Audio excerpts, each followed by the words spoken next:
Imagine waking up to realize your entire country's power grid depends on just two things: a single shipping lane and a single aging gas field. And then imagine both of them starting to fail at the exact same time. Well, welcome back to The Explainer. I am so thrilled to have you here today because we are going to unpack a truly fascinating, completely unique structural crisis that's currently unfolding in the Philippines. Most energy crises usually have a single cause, right? You can point at it, name it, and argue about who should have seen it coming. But what's happening in the Philippines in 2026, it takes a totally different shape. This isn't a story about political opinions or some sudden, unpredictable weather event. No, this is a story driven by hard, inescapable arithmetic. We're going to look at the days, the barrels, the megawatts, and the documents to understand exactly how a country navigates a crisis when there's no easy way out. Okay, let's dive into this with a core structural metaphor to really help us wrap our heads around the situation. Two clocks were running. Neither was secret, neither was set by the other. The Philippines has basically been operating against an external clock and an internal clock. The external clock, that's a massive shipping disruption. The route by which almost all of this country's oil arrives just stopped functioning normally in late February 2026. Then you have the internal clock, which is geological. The country's one and only domestic gas field is ticking down to commercial depletion. Now, separately, either one of these events would make for a seriously difficult year. But what the Philippines is facing is both. At once, two single points of failure converging in the exact same window. Let's start with that external clock because it was the first to move. The closure and disruption of the Strait of Hormuz since late February has been an absolutely massive global event.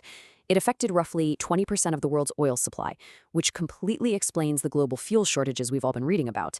But you have to remember, a global percentage is very, very different from a national one. The Philippines relies on the Middle East for a staggering 98% of its imported oil. 98%? So that's not just most of it. That is effectively all of it. Which brings us to what analysts are calling the plumbing problem. You see, when a global disruption hits, for a lot of countries, it's just a price shock. It definitely hurts the wallet, sure, but it can be absorbed over time. But because the Philippines is an archipelago, there's no domestic crude industry standing by. There are absolutely no cross-border pipeline alternatives already plumbed in. Every single barrel literally has to arrive by sea. So when the neck of the funnel in the Middle East narrowed, this didn't just arrive as a financial sting. It arrived as an immediate delivery schedule emergency. An emergency measured not in financial quarters, but in weeks. And that leads us to the absolute most crucial number in this entire story. It's not a price tag. It's the number 45.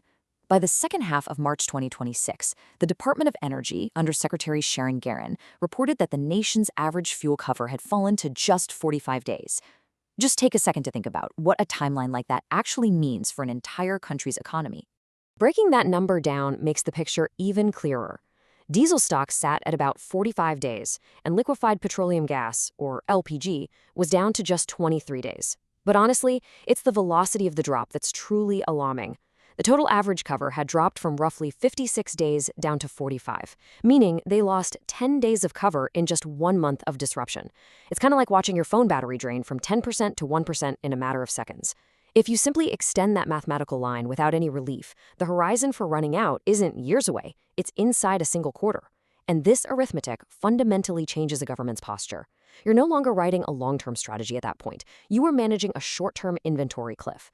Let's move to and see how this builds into a breathtakingly rapid timeline. On January 19th, there was an announcement of a new gas find. We're going to get to that in a moment. Then in late February, the external clock starts loudly ticking as the Strait of Hormuz is disrupted. And exactly 1 month later, on March 24th, this stark arithmetic forced President Ferdinand Marcos Jr. to act, signing Executive Order 110. The sheer speed of this escalation is remarkable. So Executive Order 110 was a formal declaration of a state of national energy emergency. It basically directed the Department of Energy to safeguard supply through fuel optimization plans, conservation measures, and strict action against hoarding and profiteering. Now, whether this was the exact right political instrument or whether it came at the perfect moment, well, that's a matter of debate. But the legal reality is undeniable. An emergency declaration legally changes which governmental powers are available and which procedures can be shortened. From March 24th onward, the external clock's arrival was formally recognized on the record. All right, moving on to part 1, the internal clock, the depletion of Malampaya. Now, what's really interesting about this is, remember, we said there were two clocks. Malampaya is a deep-water gas field off Palawan that came into production back in 2001, acting as the Philippines' first and only indigenous natural gas resource.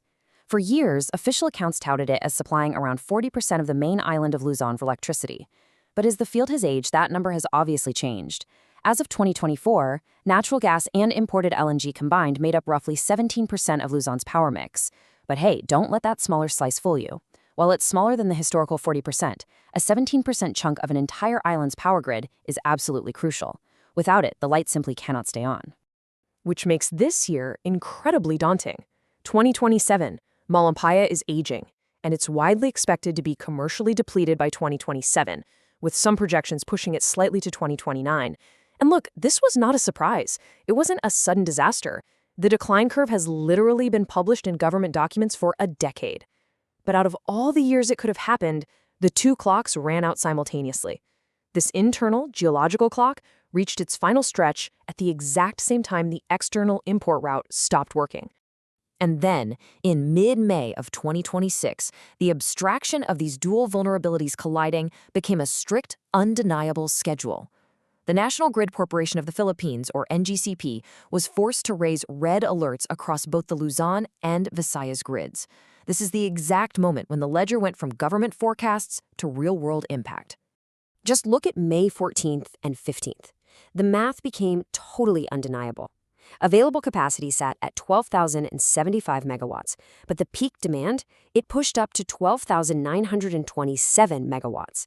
That leaves a glaring deficiency of 852 megawatts. You just can't argue with that arithmetic. In Metro Manila, this specific deficiency resulted in rotational brownouts averaging 3 hours. Emergency load dropping affected over 200,000 customers across multiple provinces, interrupting power for around 2 million people overall. So the crucial point is understanding exactly why that deficiency happened. It wasn't a single catastrophic failure. It was a stack of simultaneous issues. 17 different plants went on forced outage, wiping out nearly 5,000 megawatts of capacity. Add in transmission line failures and incredibly high demand driven by hot, dry season weather. The grid had absolutely no spare margin to absorb these hits. And, when you have no redundancy left to spend, the system fails. Which brings us to part 2, the lifeline, the Malampaya East 1 discovery. And this brilliantly illustrates the one piece of genuinely good news in this entire ledger, announced back in January 2026. With the external import route choked and the internal grid buckling, they found a new reservoir. It sits just 5 kilometers from the existing field. It holds an estimated 98 billion cubic feet of gas in place, with initial testing showing flow rates of 60 million cubic feet per day. The government framed this as having the electricity equivalent to supply roughly 5.7 million households. I mean, that is huge. It's the first significant natural gas find for the country in more than a decade. But actually, we really have to read the fine print here. This is a lifeline aimed at the far side of the gap, not a bridge across it. Energy development takes years. The gas discovered in January of 2026 will simply not become electricity in a grid control room by the time the old Malampaya field commercially depletes in 2027. It definitely extends the Malampaya story, for sure, but it cannot instantly replace it. So as we continue to track this convergence of crises, what should you, the focused learner, actually be watching? Forget the headline prices or the political noise. Watch these 3 verifiable indicators. Number 1, days of fuel cover. That is the absolute cleanest indicator converting geopolitical events into a domestic deadline. Number 2, the grid arithmetic through upcoming hot seasons. As May proved, the margin between available capacity and peak demand can vanish instantly. And number 3, the East 1 development timetable. Timetables are checkable, intentions are not.